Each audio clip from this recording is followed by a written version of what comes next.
शख्सियत था। ये किस कदर अमीर और बासर शख्स था, इसका अंदाजा आप 2-3 मिसालों से लगा लीजिए। ये लंदन में था, इसे शुमाली लंदन का एक घर पसंद आ गया। इसने वहीं खड़े खड़े ये घर 1 करोड़ पाउंड्स में खरीद लिया।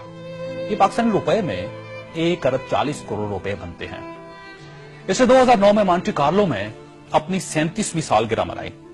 ये दुनिया की महंगी तरीन सालगिरह थी, जिसमें रूस के एल्युमिनियम टाइकॉन ओलेग टेरिपास्का, सोने की कानों के मालिक पीटर मुंक और मोनाको के शहजादे अल्बर्ट समेत दुनिया भर की मशहूर शख्सियात ने शिरकत की। ये पेंटिंग खरीदने का शौकीन था। इसके पास अरबों डॉलर के शाहपारे थे और ये तमाम शाहपारे इसके महलात में लगे थे। इसे 2006 में इजरायली अदाकारा ऑर्ली वेंसमैन अच्छी लग गई, तो इसने उसके गिर्द दौलत के अंबार लगा दिए। चुनांचे ये इसकी गर्लफ्रेंड बन गई और ये दुनिया की महंगी तरीन गर्लफ्रेंड थी। ब्रितानी वज़ीर-ए-आज़म टोनी ब्लेयर इसे अपना जाती दोस्त कहता था और इस पर 10 डाउनिंग स्ट्रीट के दरवाजे हर वक्त खुले रहते थे। ब्रितानवी शाही खानदान ने इसे कई बार बकिंगम पैलेस और विंडसर कासल में लंच और डिनर दिए थे।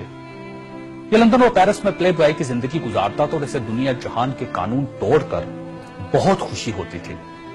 इसने एक बार पेरिस की शांज़-एलीज़े पर 120 किलोमीटर की रफ्तार से गाड़ी चलाकर पूरी यूरोपीय दुनिया को हैरान कर दिया और पेरिस की सिटी हुकूमत कोशिश के बावजूद इसका चालान न कर सकी।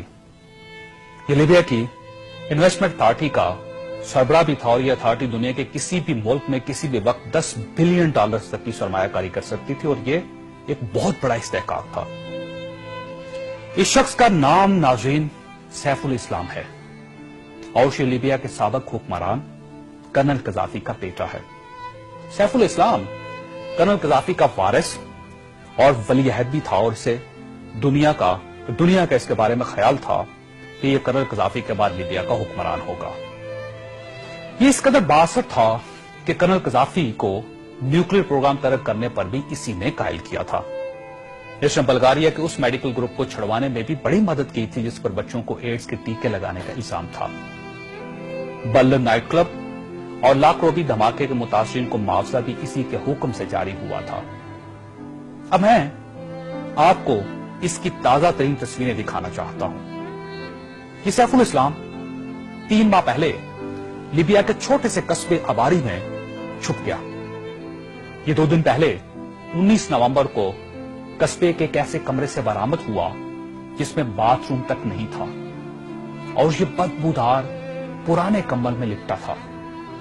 इसकी उंगलियों पर प्लास्टर चढ़ा हुआ था और यह प्लास्टर भी इसने खुद चढ़ाया था क्योंकि इसे डॉक्टर तक की सहूलत हासिल नहीं थी। ये सैफुल इस्लाम इस वक्त लीबिया की मौजूदा हुकूमत के कब्जे में है और पूरी दुनिया में कोई शख्स इस शख्स को पनाह देने के लिए तैयार नहीं जो 3 माह पहले तक मलका बरतानिया का शाही मेहमान बनता था और टोनी ब्लेयर इसे माई फ्रेंड कहता था और पेरिस की कंपनियां इसके लिए खसूसी खुशबू इजाद करती थी। ये है सवाल और ये तस्वीर दुनिया के उन तमाम हुक्मरानों और इनके खानदानों के लिए इबरत का सबक है जो इक्तदार को सब कुछ समझ लेते हैं और जो इस ज़ौन में मुब्तला हो जाते हैं कि इनके इक्तदार का दरख्त हमेशा सब्ज रहेगा। ये तस्वीर दुनिया भर के हुक्मरानों से चीख चीख कर कह रही है कि जो हुक्मरान आवाम का एतमाद खो देते हैं उनका ये इंजाम होता है।